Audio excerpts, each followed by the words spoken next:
Good morning students. अब करेंगे आज हम इसकी एक्सरसाइज। आपने पढ़ा था आ रही रवि की सवारी। अब करेंगे इसकी एक्सरसाइज। तो एक्सरसाइज में सबसे पहले करते हैं पठित पद्यांश के आधार पर प्रश्न के उत्तर दीजिए। आपको कविता की ये दी गई है 4-5 लाइनें, इन्हें पढ़िए और समझिए, फिर प्रश्न का उत्तर लिखिए। जैसे विहग बंदी और चारण गा रहे कीर्ति गायन, छोड़कर मैदान भागी तारकों की खोज सारी, आ रही है रवि की सवारी। ये पढ़ा और समझ लिया आपने। तो अभी हम इसका करेंगे बंदी और चारण किसका यशगान कर रहे हैं? रवि का। तारों की फौज मैदान छोड़कर भाग गई, कवि ने ऐसा क्यों कहा? तारों का प्रकाश कम होने के कारण। जब सूरज आता है तो तारों का प्रकाश कम हो जाता है, इसलिए। रवि और सूरज के दो प्रयोज्य शब्द लिखिए। तो रवि क्या है? सूरज और भास्कर, फौज का सेना और सैन्य। ठीक है। और अब है इसके प्रश्नोत्तर, जो आपको ये प्रश्नोत्तर कॉपी में करने हैं। सबसे पहले मौखिक प्रश्न, बादलों को किसकी उपमा दी गई है? तो बादलों को अनुचरों की उपमा दी गई है। अगला प्रश्न है रात का राजा किसे कहा गया है? चंद्रमा को। कवि सूर्य के विजय से भी प्रसन्न क्यों नहीं हो पाता? इसलिए नहीं हो पाता कि कवि सूर्य की विजय से प्रसन्न नहीं है, क्योंकि उन्हें पता है कि यहाँ विजय कुछ समय टिकने वाली है। जैसे दिन के बाद रात आती है और रात के बाद दिन होता है, उसी प्रकार सुख के बाद दुख और दुख के बाद सुख जरूर आता है। इसलिए कवि ने सूर्य की विजय से प्रसन्न नहीं है। रवि चांद को क्या देता है? रवि चांद को अपना प्रकाश देता है।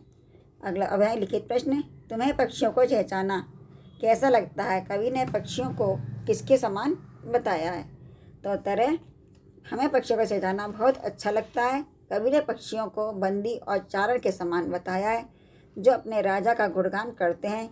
यहाँ पक्षी सूर्य कीर्ति का गुणगान कर रहे हैं। नव किरण बादल दल और पक्षी रवि का स्वागत, की सवारी का स्वागत किस प्रकार करते हैं? तो रवि की सवारी का स्वागत में नव किरणें सूर्य का रथ सजा देती हैं और बादल दल स्वर्ण सी पोशाक पहनकर उनके अनुचर बन जाते हैं और पक्षी चारण बनकर सूर्य की कीर्ति का गान करते हैं।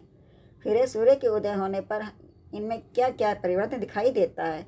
चांद और तारों में। तो रहेगा चांद, सूर्य के उदय होने पर चांद का प्रकाशहीन हो जाता है और तारे सूर्य के उदय होने पर तारे आसमान में छिप जाते हैं। कविता के आधार पर सूर्योदय का वर्णन अपने शब्दों में कीजिए।